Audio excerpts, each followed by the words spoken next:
ครอบครัวสากลนิยมได้มอบปึ้มที่มีชื่อว่าจดหมายถึงหลานที่เขียนโดยพระทานทองลุ้นศรีสุฤทธิ์ประธานประเทศแห่งสปปลาวฉบับภาษาลาวและภาษาอังกฤษให้แก่โรงเรียนมัธยมสมบูรณ์จำนวน20โรงเรียนอยู่ในนครหลวงเวียงจันทน์ในวันที่29มิถุนายน2026ที่สถาบันการต่างประเทศครอบครัวทานสุธรรมสากลนิยมและทานนางมะไลเวียงสากลนิยมได้มอบปึ้มที่มีชื่อว่าจดหมายถึงหลานที่เขียนโดยพระทานทองลุ้นศรีสุฤทธิ์ประธานประเทศแห่งสาธารณรัฐประชาธิปไตยประชาชนลาวฉบับภาษาลาวและภาษาอังกฤษให้ห้องสมุดของโรงเรียนมัธยมลาวและโรงเรียนมัธยมนานาชาติที่อยู่ภายในนครหลวงเวียงจันทน์จำนวน20โรงเรียนคือจดหมายถึงหลานแมนเขียนโดยทานทองรุ่นศรีสุฤทธิ์ตั้งแต่ปี 2014 ฮอด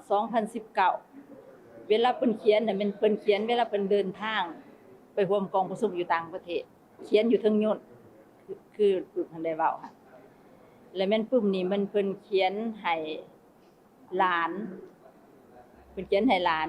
เพื่อว่าให้เขาเจ้ามีแรงบันดาลใจในการต่อสู้หำเฮียนให้เขาเจ้าได้เห็นว่าในชีวิตของเพิ่นหั่นน่ะคือข้าพเจ้าได้เว้าไปเป็นย่าง2ชั่วโมงเพื่อว่าไปโรงเรียนหรือจะเห็นว่าความลำบากกากรรมของเพิ่นน่ะนะมันจะเพิ่นอยากสะท้อนให้พวก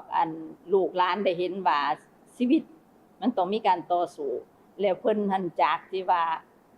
ลูกหลานของประชาชนที่อยู่บ้านนอกห่างไกลอยู่หน้าจรนะซบเบาพุ่นน่ะอยู่แขวงหัวพัดน่ะและจากเด็กน้อยผู้ชายจนว่าก้าวขึ้นมาสู่ทำเนียบของประธานประเทศนี่มันถือว่ามันแม่นการต่อสู้ชีวิตสมควรและจังว่าเพิ่นมีข้อคิดที่ว่าประทับใจอยู่แม่นว่าชีวิตต้องต่อสู้และต่อสู้เพื่อมีชีวิตอันนี้แหละแม่นที่ว่าแม่นหยังคำขวัญบ่หรือว่าคำขอความที่เพิ่นฝากให้แก่ลูกหลานจะให้มีความอดทนหำเฮียนแต่ถามว่าเฮาต่อสู้มื้อนี้แล้วก็แม่นผลสำเร็จคือมื้ออื่นหลังจากได้รับมอบปึ้มแล้วนักเรียนตัวแทนจากโรงเรียนต่างๆได้ขึ้นกล่าวเพื่อแสดงความขอบใจและฮู้บุญคุณต่อทานประธานประเทศผู้เขียนปึ้มเพราะถือว่าปึ้มนี้เป็นทรัพย์สมบัติอันล้ำค่าและมูลมรดกที่พวกหลานจะนำใช้เป็นแรงบันดาลใจ